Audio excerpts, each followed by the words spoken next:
UP police ने कुख्यात gangster Anil Dujana को एनकाउंटर में मार गिराया है। यूपी एसटीएफ के मुताबिक ये एनकाउंटर मेरठ में हुआ। अनिल दुजाना ग्रेटर नोएडा का रहने वाला था। पश्चिमी उत्तर प्रदेश में दुजाना का काफी खौफ था। रिपोर्ट्स के अनुसार यूपी एसटीएफ और दुजाना के बीच सीधी मुठभेड़ हुई। मीडिया रिपोर्ट्स के मुताबिक अनिल दुजाना की कुख्यात माफिया सुंदर भाटी और उसके गैंग से रंजिश चलती थी। इस रंजिश में कई हत्याएं हो चुकी हैं। 2012 में अनिल दुजाना और उसके गैंग ने सुंदर भाटी और उसके करीबियों पर AK-47 जैसे हथियारों से हमला किया था। दोनों गैंग्स के बीच सरकारी ठेकों, सीरिया के अवैध तरीके से चोरी, टोल के ठेकों को लेकर लड़ाई होती थी। अनिल दुजाना इस साल 10 अप्रैल को ही रिहा हुआ था। रिपोर्ट्स के अनुसार रिहा होते ही उसने गौतम बुद्ध नगर में अपनी खिलाफ गवाही दे रहे लोगों को धमकियां देना शुरू कर दिया था। इस पूरे घटनाक्रम पर यूपी एसटीएफ के चीफ अमिताभ यश का बयान आया है।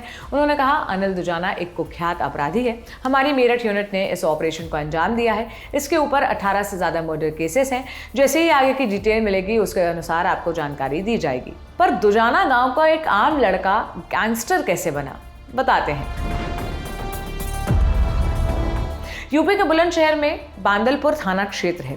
इस इलाके के दुजाना गांव में एक कुख्यात अपराधी सुंदर नगर उर्फ सुंदर डाकू हुआ करता था।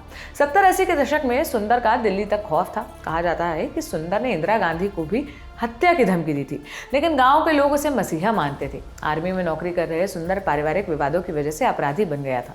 एक पुलिस मुठभेड़ में सुंदर दुजाना को मार दिया गया। इसी दुजाना गांव का रहने वाला है अनिल नागर उर्फ अनिल दुजाना।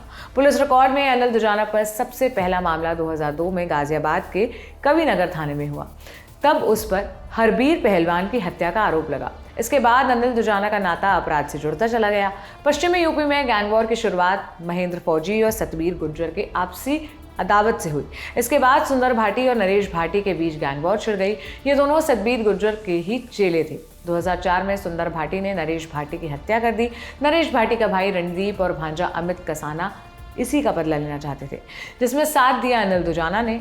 अब तक अनिल दुजाना भी पश्चिमी यूपी में जाना माना नाम हो गया था, जानने पहचानने लगे थे लोगों से। नवंबर 2011 में साहिबाबाद स्थित भोपुरा में सुंदर भाटी के किसी रिश्तेदार की शादी थी। रणदीप, अनिल दुजाना और अमित कसाना ने AK-47 से ताबड़तोड़ फायरिंग की। 3 लोग मारे गए, लेकिन सुंदर भाटी तब भी बच गया। इस तिहरे हत्याकांड में अनिल दुजाना जनवरी 2012 में पकड़ा गया और उसे जेल भेज दिया गया। अनिल ने जेल से ही गैंग को चलाना शुरू कर दिया। बाहर रणदीप भाटी और अमित कसाना उसके ऑर्डर को फॉलो करते थे।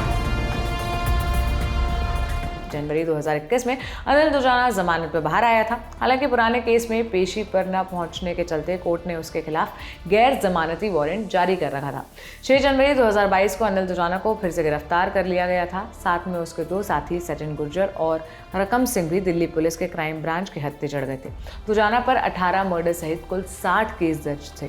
उस पर रासुका भी लग चुका है। यूपी पुलिस ने उस पर 75,000 रुपए का इनाम भी रखा था। क्राइम ब्रांच ने अनिल को पकड़कर बताया कि वो दिल्ली के मंडावली इलाके या कड़कड़डूमा कोर्ट कॉम्प्लेक्स में किसी की हत्या करने वाला था। इनपुट सही थे और वक्त रहते अनिल दुजाना को गिरफ्तार कर लिया गया। जेल से ही अनिल के इशारे पर बाहर मर्डर होते जा रहे थे। उसे सुंदर भाटी से बदला लेना था। भाटी ने जनवरी 2014 में दुजाना के घर पर हमला करवा दिया। ताबड़तोड़ फायरिंग की गई, जिसमें अनिल के भाई जय भगवान की मौत हो गई। अनिल के पिता ने सुंदर भाटी समेत 8 लोगों को इस मामले में नामजद कराया। बाद में दुजाना गैंग ने जय भगवान की मौत का बदला लेने के लिए सुंदर भाटी के गुर्गे राहुल की हत्या कर दी। जनवरी 2021 में अनिल दुजाना जमानत पर बाहर आ गया। अनिल दुजाना की शादी की कहानी भी बड़ी रोचक है। उसने 2019 में बागपत की रहने वाली पूजा से सगाई की थी। 2021 में जमानत पर बाहर आने के बाद अनिल ने सूरजपुर कोर्ट में 18 फरवरी को पूजा से शादी कर ली। दरअसल पूजा के पिता लीलू का बागपत के ही एक शख्स राजकुमार से 40 बीघा जमीन का विवाद चल रहा था।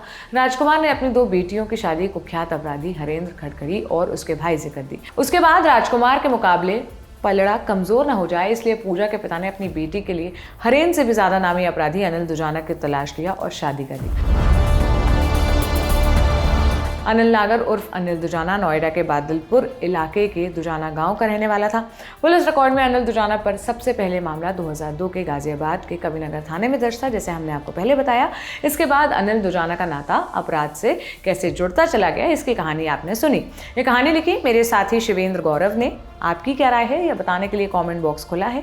अपनी राय जरूर शेयर करिएगा। मेरा नाम है सोनल। देखते रहिए द ललन टॉक। शुक्रिया।